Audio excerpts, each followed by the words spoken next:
Hello everyone, Zakiziel here, and today I'll be reacting to Ogryn's story by Warrior Tier, as requested by Omerbrax. As always, a link to the original video will be in the description box below. I highly recommend that those who haven't already go check out Warrior Tier's channel. The first story that I checked out, which was the Gene Stealer one, was great, amazing. And I'm sure this one's going to be amazing too. So definitely go check him out. But without further ado, let us begin. They tell me I can't laugh when I hurt people. But when they try to hurt me and my friends first. So it ain't fair, ain't it? People try to hurt me, think I'm stupid. Well, I'm not. Mama always said it's a brave Ogryn to be who he really is. And Mama don't lie. Just 'cause I'm big doesn't mean I'm mean neither. The small ones always a bit spooked by Ogryns. I don't need to be. Commissar Elise gave me this to talk to. And I like Elise. I'm the only soldier allowed to call that. Everyone else had to call her Mum. Ah, interesting. This Ogryn is pretty articulate, actually, since, if I remember correctly, Ogryns are mentally about the same level as children. But I'm special. My friend says 'cause she's scared of me. But it's not. Ogryn bodyguard? When we had it right once, I helped her out.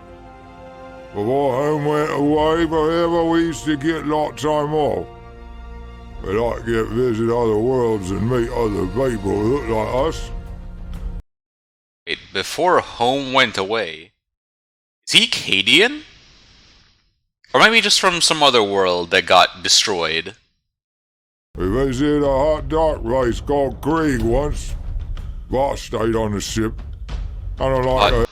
Hot, dark, and radioactive. Everyone wears a mask. Can't see their eyes. That way I don't know if they're friendly or not. Everyone was drinking and laughing and joking and being friendly until one of them gas maskers got upset. Him and his boys started fighting with our crew. It ain't fair when there's 5 of them. I got shot out lot because I got one of them engineers to launch me in the drop pod. He said, "No, I won't. What will command say? No, it's not regulation." I told him I'd squeeze him into a ball if he didn't, and that's when he set me down. Drop pods is fun. A lot of people don't like them because it's funny when the ship's shaking. And you can look out the window and see everything getting close really fast. I was laughing even though I was angry about Elise in the fight. Took me 25 minutes to get her. Elise said I was nearly killed because I crashed in the big house in the drop pod. And then I ran into Miss Elise. She had the gas maskers kicking her. I just ran to them and started punching. Wait, they were ganging up on the commissar. That is surprising. Both because isn't part of the whole reason why the Death Corps of Krieg does their whole, sacrificing to make up for their world initially breaking away from the Imperium. Loyalty is very big with them. I assume at least because, if you're gonna make your entire society essentially you have societal guilt, they have to sacrifice and make up for that. It seems kind of weird that they'd be beating up a random commissar. Me and Lurch. He's Elise's he's the best crew member, managed to fight all the gas maskers away. It got so bad I had to hit one of them with another one to scare him off. One of them was a nice goat fella, something like, "Oh, you best stop or I'll start shooting at you now, Will." And all the maskers stopped trying to fight me and Lurch and Elise. Elise was asleep, well, I picked her up, carried her out the building by stepping through a window. I had to carry him off because he said he broke his ribs and couldn't walk well. Tied him on each shoulder, and that's okay, they're light and small. If they had to carry me, they wouldn't be able to stand up. But I like Elise. Also, she's like the only charged person who didn't treat me bad. So I go and help her. That's what soldiers do, ain't it? When I was in training to cut man up in charge, I was said, "Soldiers, we are Guardians." And in the Guardian 6764s, that meant something, we never retreat. Something like that. So he was I liked him Cadian. too, but I ain't seen him in a long time. Wait, cut man up. Oh, is he talking about Creed? I think he was at home when it went away. I hope he's okay. They didn't treat me like crap either. His right eyes just scared me sometimes. Anyway, when I got Lurch and Elise to the lander ship and put them on board, Elise said to me, "Thank you. I think you saved my life back there." I didn't know what to say.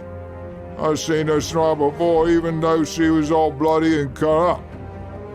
We spent 3 months extra time there with Miss Elise, and the general from our ship talked to the maskers.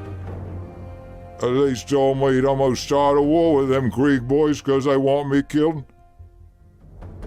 But Elise and the general won't give 'em. And I wouldn't go anyway.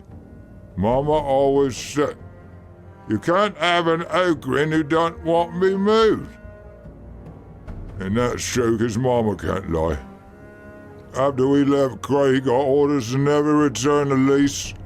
She told me stay with her at all times. We left Krieg, I followed Miss Elise everywhere. She started telling me don't call her ma'am or captain or sergeant, just call her Miss Elise. That still looks up sometimes in surprise when I say her name. He always asking, "Why is that big and get to call her name?" But I don't. She always says that same thing.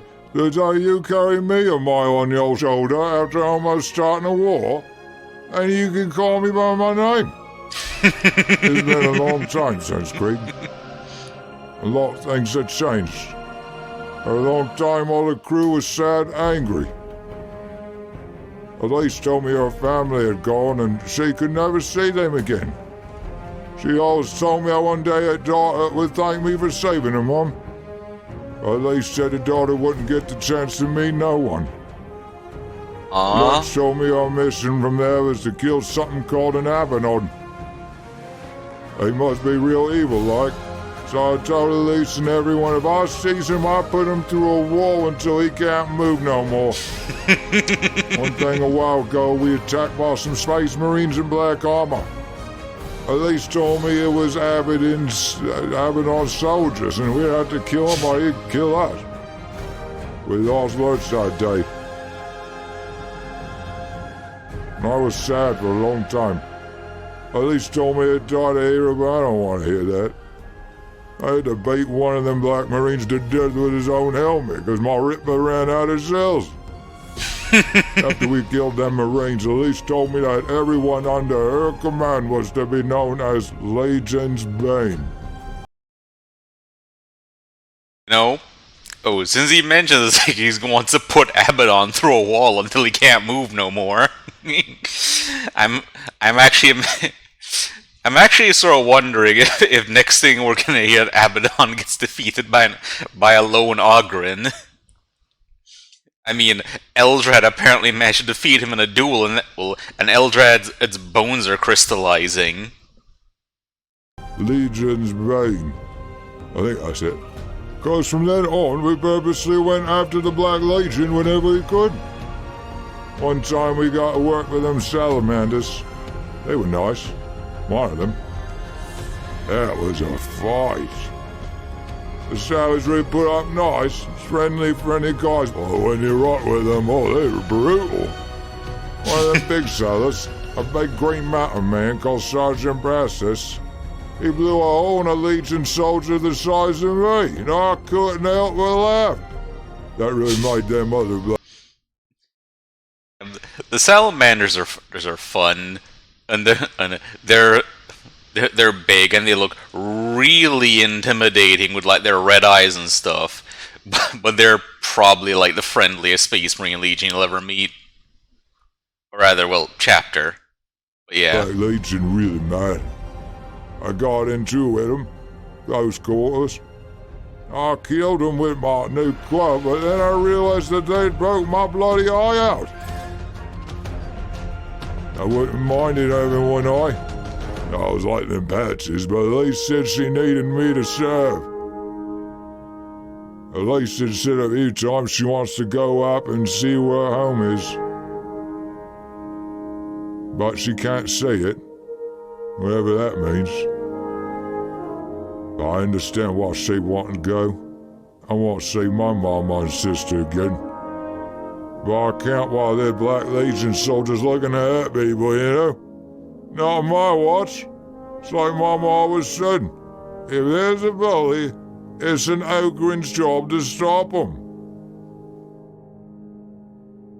And I miss Mama.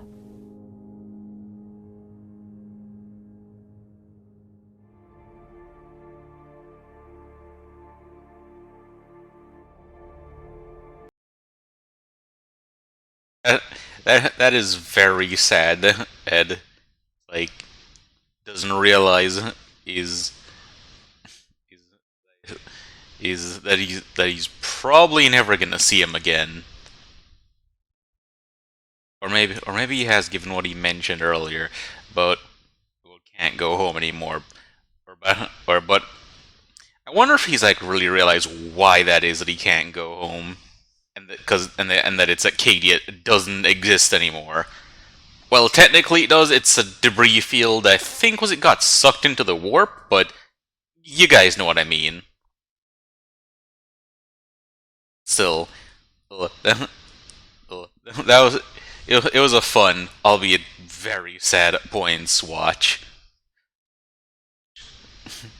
And it's amazing voice acting and writing by Warrior Tier.